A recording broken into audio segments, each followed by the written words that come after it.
Breaking news చూస్తున్నాం. జూబ్లీహిల్స్ ఉప ఎన్నికల తనిఖీలో భాగంగా 25 లక్షలు సీజ్ చేశారు స్టాటిక్ సర్వేలెన్స్ అధికారులు. విశాఖకు చెందిన శ్రీ జయరాం అనే వ్యక్తి నుంచి ఈ నగదుని స్వాధీనం చేసుకున్నారు. ఈ ప్రాంత పరిధిలో ఎన్నికల కోడ్ అమల్లో ఉండటంతో ఆయన కార్ని చెక్ చేశారు ఎస్ఎస్టీ అధికారులు. నిబంధనలకు విరుద్ధంగా క్యారీ చేస్తోన్న క్యాష్ జప్తు చేసినట్టు చెప్తున్నారు స్టాటిక్ సర్వేలెన్స్ అధికారులు. ఈ నగదు యూసుఫ్గూడ మైత్రివనం మధ్య లభ్యం కావడంతో మధురానగర్ పిఎస్లో అప్పగించారు.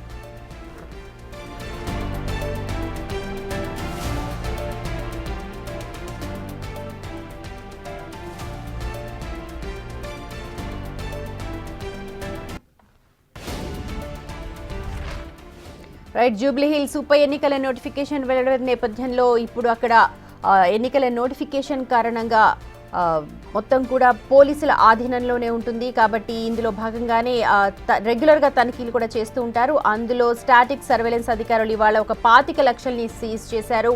ఎన్నికల కోడ్ అమల్లో ఉన్న ప్రాంతాల్లో ఇది సర్వసాధారణంగా జరుగుతూ ఉంటుంది. అయితే విశాఖకు చెందిన శ్రీ జయరాం అనే వ్యక్తి దగ్గర నుంచి 25 లక్షల్ని కూడా స్వాధీనం చేసుకున్నారు పోలీసులు.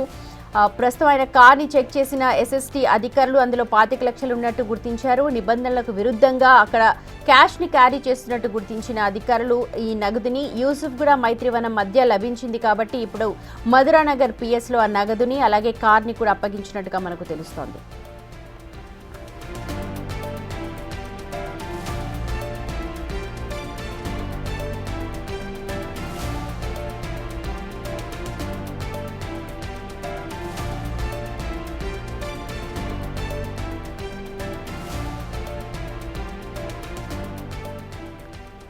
జూబ్లీహిల్స్ ఉప ఎన్నికలున్న నేపథ్యంలో ఎలక్షన్ కోడ్ అమల్లో ఉంటుంది. అయితే రెగ్యులర్ తనిఖీలు చేపడుతున్న అధికారులకు ఇవాళ 25 లక్షలు దొరికాయి. స్టాటిక్ సర్వేలెన్స్ అధికారులు తనిఖీలో భాగంగా జై శ్రీరామ్ అనే వ్యక్తి విశాఖ నుంచి జై శ్రీరామ్ అనే వ్యక్తి దగ్గర నుంచి ఈ నగదునంతా కూడా స్వాధీనం చేసుకున్నారు. ప్రస్తుతం కొన్ని ప్రాంతాల్లో అంటే జూబ్లీహిల్స్ ఎన్నికల నేపథ్యంలో కొన్ని ప్రాంతాల్లో ఎన్నికల కోడ్ అమల్లో ఉండడంతో కార్లను చెక్ చేశారు ఎస్ఎస్టీ అధికారులు. నిబంధనలకు విరుద్ధంగా క్యాష్ క్యారీ చేస్తోన్నట్టుగా గుర్తించి దాన్ని జప్తు చేశారు స్టాటిక్ సర్వేలెన్స్ అధికారులు. ప్రస్తుతం ఈ నగదు అంతా కూడా అంటే ఆ కార్ యూసుఫ్గూడ అలాగే మైత్రివనం మధ్య లభించింది. ఆ కారులో 25 లక్షలు దొరికాయి. దీంతో మధురానగర్ పిఎస్లో ఆ 25 లక్షల్ని కూడా అప్పగించారు సర్వేలెన్స్ అధికారులు.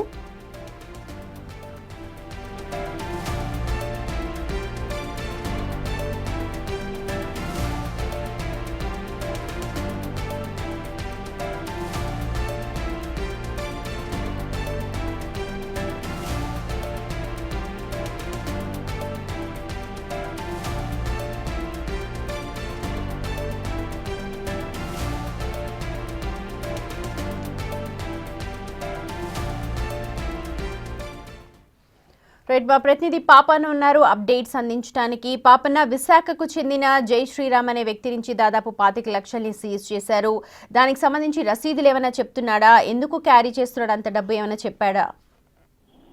సుమతి, జూబ్లీహిల్స్ ఉప ఎన్నికల నేపథ్యంలో ఆ నియోజకవర్గం మొత్తం కూడా తనిఖీలు చేస్తున్నారు. అదేవిధంగా మోడ్ ఆఫ్ కండక్ట్ ఉన్న నేపథ్యంలో ప్రతి విషయం కూడా ఎలక్షన్ కమిషన్ పరిధిలోకి ఉంటది. కాబట్టి ఈ ఎవరైతే ఈ విశాఖకు చెందిన వ్యక్తి నుంచి 25 లక్షలు స్వాధీనం చేసుకున్నప్పటికీ దాని మీద ఆయన ఇప్పటికీ ఒక స్పష్టమైన వైఖరి తెలియలేకపోతున్నాడు.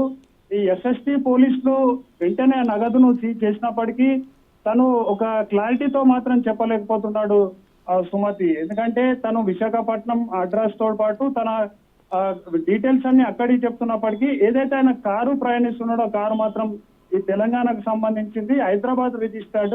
అదేవిధంగా తనతో పాటు ఉన్న మరో ఇద్దరు కూడా హైదరాబాద్ కు సంబంధించిన వ్యక్తులే. కాబట్టి ఈయన ఈ జూబ్లీహిల్స్ ఎన్నికల కోసమే ఈ నగదును తీసుకెళ్తున్నట్టు కూడా ఒక సమాచారం అయితే అందినట్టు తెలుస్తుంది. ఎందుకంటే ఈ ఎవరైతే ఈ వ్యక్తి ఉన్నారో దీనికి సంబంధించి ఏమైనా బ్యాక్గ్రౌండ్ లో ఏదైనా పొలిటికల్ పార్టీ తోటి సంబంధం ఉందా, లేకుంటే ఇంకేదైనా ఆర్గనైజేషన్ కి పనిచేస్తున్నారా? ఇతను ఓవరాల్ గా చూసినట్టయితే ఈయన ఒక బిజినెస్ మ్యాన్ గా కనిపిస్తున్నాడు, ఒక బిల్డర్ లాగా కనిపిస్తున్నారు. కానీ ఈయన బ్యాక్గ్రౌండ్ ఉన్నది ఎవరన్న విషయంలో మట్టుకు పోలీసులు విచారణ కొనసాగిస్తున్నారు. డబ్బునైతే సీజ్ చేశారు. ఇంకా తన దగ్గరనైతే ఇప్పటి వరకు ఎటువంటి రసీదులు కానివ్వండి, ఎటువంటి స్పష్టమైన క్లారిటీగా అంటే నగదు ఎక్కడి నుంచి విత్డ్రా చేశాడు, ఎక్కడికి తీసుకెళ్తున్నాడు, అసలు ఎక్కడ ఉందన్న విషయాన్ని మాత్రం ఆయన స్పష్టంగా చేయలేకపోతున్నాడు. దాన్ని మాత్రం ఆ పోలీసులు మాత్రం తనతో పాటు మరో ఇద్దరిని అదేవిధంగా డబ్బులంతా కూడా స్వాధీనం చేసుకున్నారు సుమన్.